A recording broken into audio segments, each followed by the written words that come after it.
Good evening, everybody. I'm Johnny Congdon, pinch hitting tonight for Jeff Spiegel. Guys, it's one of the biggest stories of the week. Arch Manning committing to Texas, and he did so by announcing his decision over Twitter in his first ever tweet. So begs the question, what was your first tweet? I don't remember, but I'm sure it was a freezing cold take. Mine was, and I've got it right here, Johnny, look, lick, ablama, will one Tunday. It's a rough start for me. Yeah. Now turn off your Twitter, put your phone down at least for the next 30 minutes because you're in the zone. From the ABC 3340 sports team, this is The Zone. If we're talking legacy, it's that, you know, I love the players and the coaches and UAB and the city, and we did something special.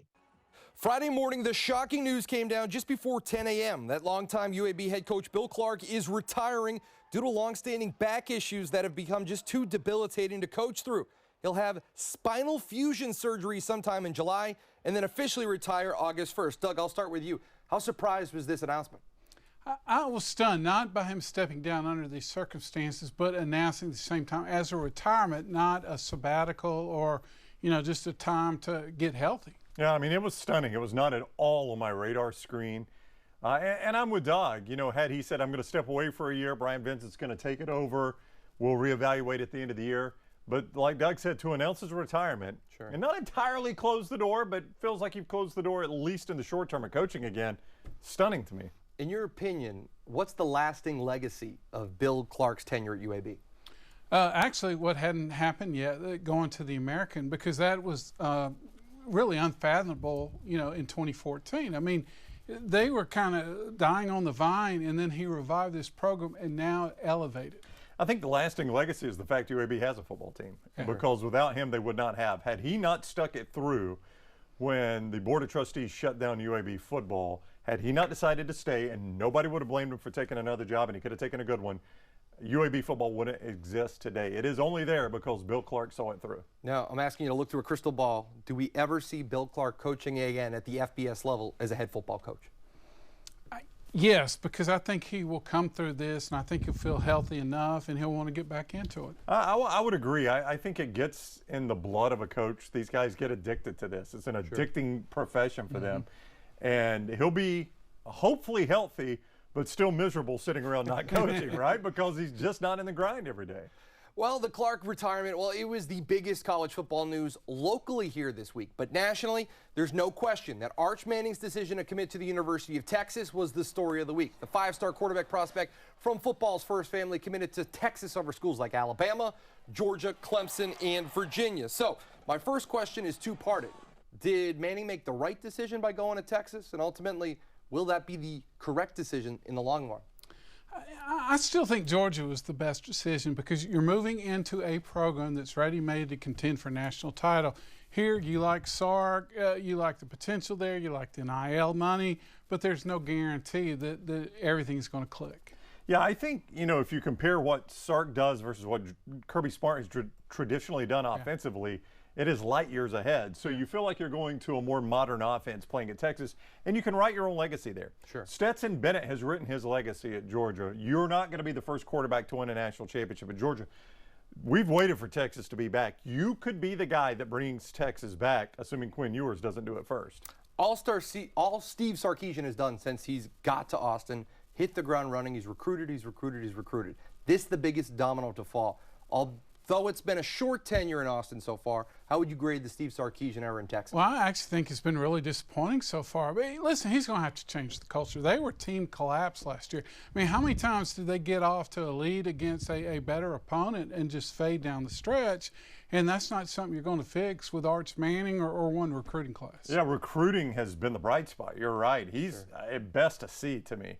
They lost at home to Kansas, right? Yeah. That's normally, if we were in school, you'd be failed for that one. You would just get the F just because you lost at home to Kansas.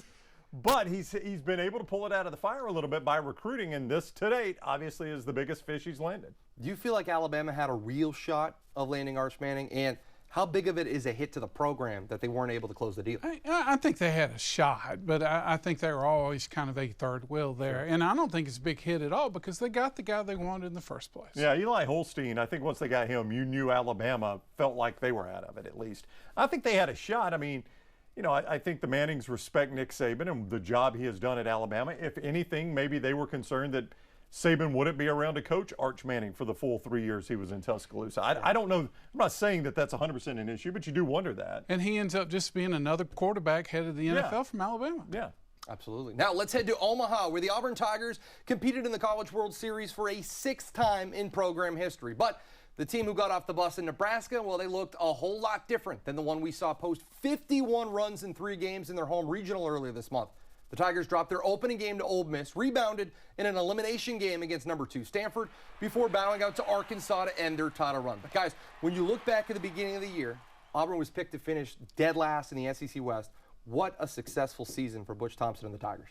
Yeah, I think this team will be remembered as one of Auburn's favorites. They overachieved, and if you really look at it, they end up losing to the 2 hottest teams in the country. One, by the way, wins the national title. Yeah, I mean, this is 2 out of the last 3 College World Series that Auburn has been in. So Butch Thompson has this program in great, great shape.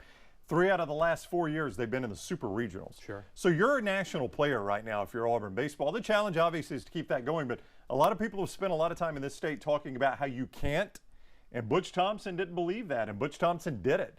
So I think if you're an Auburn fan, you have got to be thrilled at the trajectory of this program. You just pumped their tires. Let's take a little air out of them. Divvy up some blame pie for that performance. Was it more of Auburn's inability to string anything together offensively, or did they just run up against some just elite pitching in both Ole Miss and Arkansas?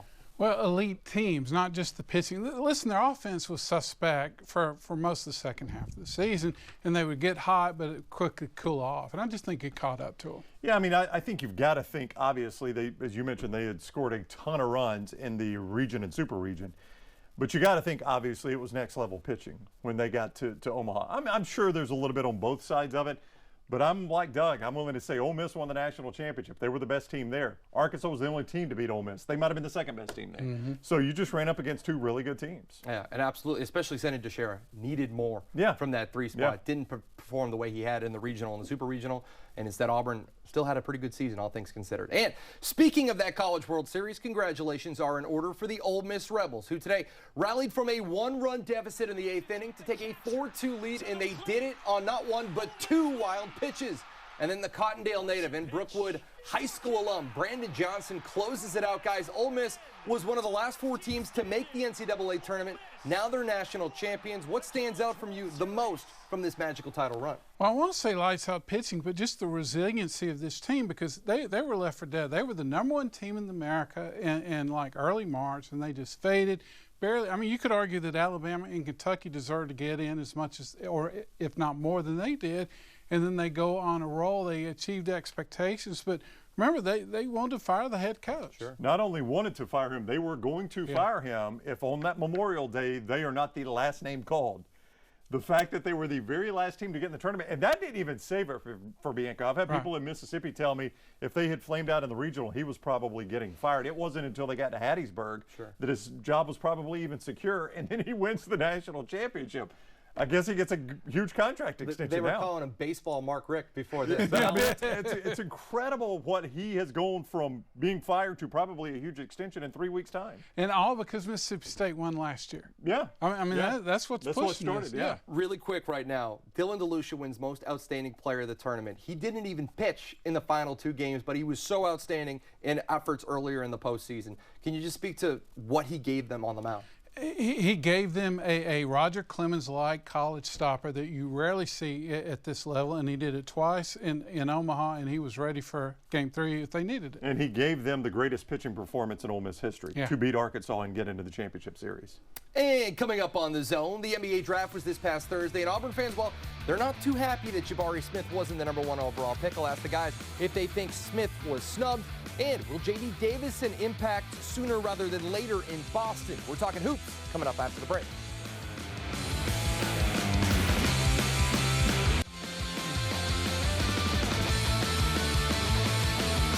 Definitely out of the chip, but you know, God made no mistakes. You know what I'm saying? So I'm happy to be here. I'm happy to be where I'm wanted. I'm ready to get to Houston and just show them, you know what I'm saying? Give them what they pick and just happy to be here. That's former Auburn Tiger and now new Houston Rocket Jabari Smith being asked about whether or not he's got a chip on his shoulder after being picked number 3 overall behind Duke's Paolo Banchero and Gonzaga's Chet Holmgren. So my question to the both of you, was Smith picked too low, too high, or just perfect at 3? I think he was picked too low. I mean, I've never seen a kid his size as a freshman shoot as well as he did. I mean, just so natural. He could do so many more things, and that will really translate in the NBA. Now, the irony of this is a lot of the speculation was Houston was actually in love with Banchero to the point that there were rumors the night before the draft they were willing to trade up to make sure they get him. And then there's Orlando taking Banchero, and Houston ends up with Jabari Smith, which I think is a great deal for them. I'm with Doug. He's 6'10", smooth, handles, shoots well. What's not to like about Jabari Smith? When we look back 5, 6, 7 years from now, who will be the most impactful player from this draft class? I still think it'll be Jabari Smith. Now, I really like Holmgren. And again, kind of the big kid who can do a little of everything, but he's going to have to put on about 60 pounds. I'm going to go way off the board and say Shaedon Sharpe of the Trailblazers. Really? Yeah, I really want to see him play. So do Kentucky fans. Nobody got to see the guy play. I mean, but he's just this raw, unbelievable talent. He got picked 7th and didn't even play. All right. Well, we talked about Auburn. Now let's talk about their arch rivals from the Alabama Crimson Tide. J.D. Davison, well, if you're a fan of him, you had to stay up awfully late to see his name get selected. He was picked 53 overall by the Boston Celtics, and although he didn't have the world's greatest season in Tuscaloosa for a disappointing Crimson Tide team, Davison sure has all the physical tools. Explosive, one of the best athletes in all of college basketball. So my question to you, should J.D. Davison should have stayed in school, or is he going to be just fine playing for the Celtics? He should have stayed in school. I mean, the ball handling, he is not ready for that league. It was the SEC was a big jump, and I think another year would have helped him immensely. Yeah, as Pat Dye famously said, hindsight is 50-50. But in hindsight, if you're not a first-rounder, you should have stayed in school. Yeah. And that's easy to say now. I get that. But there was a great deal of speculation that he was not going to be a first-rounder. This was not a surprise that he fell to the second round. And sure, he was a lottery pick. Is this exactly what he envisioned a year ago? No. But as far as situations go, could be a heck of a lot worse than Boston. They got 2 of the best young players in the league, in Jason Tatum and Jaylen Brown, but they don't have a true point guard. Is this an opportunity for Davison to blossom in Boston? It's an opportunity if he can learn to handle the ball. And to me, I mean, I don't know what's going to happen overnight because he couldn't do it at the SEC. So there are G League teams in Portland, so that's the other option. Right? Where's the better lobster roll, Boston or Portland? I'd go Maine lobster. That's the one thing. Okay, My so friends back home wouldn't like that. I'd definitely go Portland. Okay, so Portland, that's where you want to be because I love a good lobster roll. Well, that's more, you can just watch minor league basketball and you can eat lobster rolls and drink chowder until your heart's desire. Hey, we all love a homecoming, but excuse me when I say that this felt a bit much. Maybe not, I don't know. As former Atlanta Brave and current Los Angeles Dodger first baseman Freddie Freeman returned to Atlanta for the first time wearing Dodger blue, and to say that he was emotional, that'd be an understatement, breaking down at his press conference on the field and really spent the better part of the weekend sobbing. Now, I got plenty of friends who are Braves fans, and many of them, although grateful for his time in Atlanta and that title, they thought the dramatics this week, I should say, a little overboard. So I ask you, are you as cold-hearted and heartless as I am, or do you feel like this was deserved? Listen, this was real. This is who Freddie is, and he didn't want to leave Atlanta. You know, his agent made some power plays that backfired. You know, it was deserved. I mean, Doug, you're the Braves fan. That's top 10 Brave of all time. Oh, yeah. If you just go position players, maybe second only behind Chipper. And Hank Aaron, third Hank behind Aaron, Chipper and maybe Matthews, yeah. And maybe so Eddie top Matthews. 4, Okay, yeah. so a top 4 position player of all time. Sure. So, yeah, it's well-deserved. He's an emotional guy. He's an emotional guy. If Freeman loved Atlanta as much as he's shown this week, how did they not get into a room and just figure this out? I know there was agents and there's been speculation running wild. Or was Atlanta playing Matt Olson from the beginning? Well, I think they were playing Freddie from the beginning because, you know, and I don't know if Matt Olson was the key, but they were trying to get him down just 1 year. That's all it took. But the Braves should have made the deal last season. By then they knew the revenues. By June, the revenues were there, and they could have done it. They didn't. So this is on the Braves. Yeah, I mean, I think you're right about that. They haven't missed much, if anything at all, with Matt Olson in that lineup. Sure. And when you look at it from a futures perspective, shelf life's greater for Olson. I mean, it's the right move for Atlanta. And coming up next on The Zone, which big-time college football program with a new head coach has the better year one? Which quarterback down in Austin is a better long-term option? And The Birmingham Stallions are just one win away from a USFL title. Don't go anywhere. We're playing Pick'em next in the zone.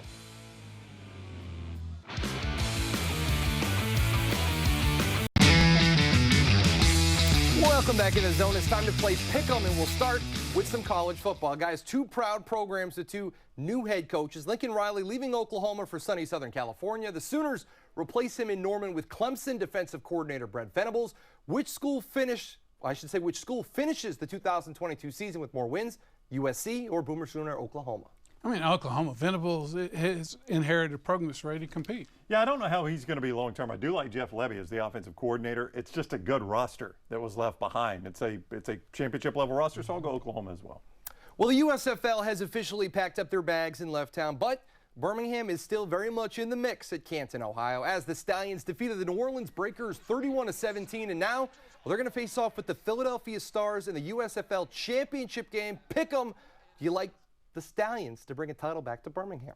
Yeah, listen, Stallions got the best defense, and they always seem to pull it out somehow. Yeah, they've just got that intangible that wins games. I thought New Jersey was the best team left, so I'm going to go Birmingham now. Skip Holtz, man. He can coach. Who would have thought this when team. He came in? He's done a great job. This team. He can coach this team. Well, this week, Brooks Koepka became the most recent golfer to defect from the PGA Tour to bolt for the Saudi-backed Live Golf Tour. After being frustrated by the amount of questions being asked of him in the final few weeks, well, Koepka made it official. He's no longer on that PGA Tour. So a fun question is, with Koepka bouncing to Live, who finishes their career with more majors? Koepka, he's got 4. Or let's say former Alabama golfer Justin Thomas, he currently sits with 2. I like JT because I think the field has narrowed a little for one thing, and he's just been so consistent. Yeah, Koepka will still be in the majors. He's guys, as long as they don't ban the live guys, he'll still be in the majors because he's got, he's won enough of them that he'll still be around.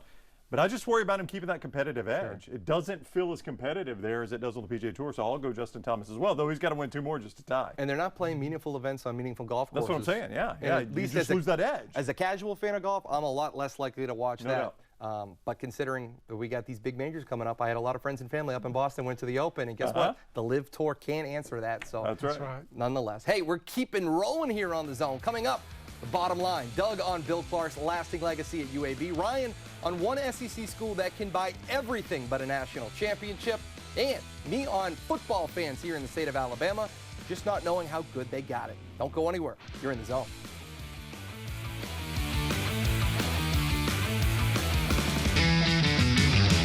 It's time for the bottom line, brought to you as always by our friends at Moe's, and we start with Doug. The news that came out of the South Side last week hit with the wallop of a tsunami.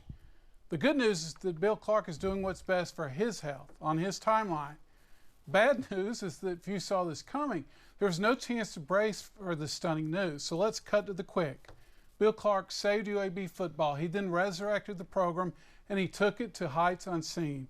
Yet UAB's best days are ahead, and a healthy Bill Clark will play a role of his choosing. The Ole Miss Rebels just won a baseball national championship. Hotty toddy. The Rebs' chase for a trophy led to the Barstool Ole Miss Twitter account pointing out the only SEC team to have not played for a national championship in football, baseball, or men's basketball since World War II is Texas A&M. That's a remarkable stat. Gig 'em. If money could buy it, the Aggies would be Alabama football, Kentucky basketball, or a state of Mississippi baseball team. But can it? We're living that experiment right now with Jimbo Fisher. I'm not certain how long the Aggies expect that to take, but one has to think that clock is now ticking awfully loud. This past week, I was in Omaha for the College World Series. We stayed about an hour away in Lincoln, home to the University of Nebraska. And over that college town, there's some great murals of the old days of Cornhusker football. And every restaurant and shop we'd enter would ask the same question. Excited for football season? And each person, well, did give us the same look. Cautious optimism through sad yet realistic eyes. Bama fans, you're in the college football playoff virtually every single year. Auburn fans, you've had some of the greatest finishes in the history of the sport. You both don't know how good you have it, because where I was last week, in that town, a 6-6 season would be met with a ticker tape parade. That is sad. That's our show for tonight, everybody. We hope you have a great week, and as always, thanks Doug, thanks Ryan. See you next time on The Zone.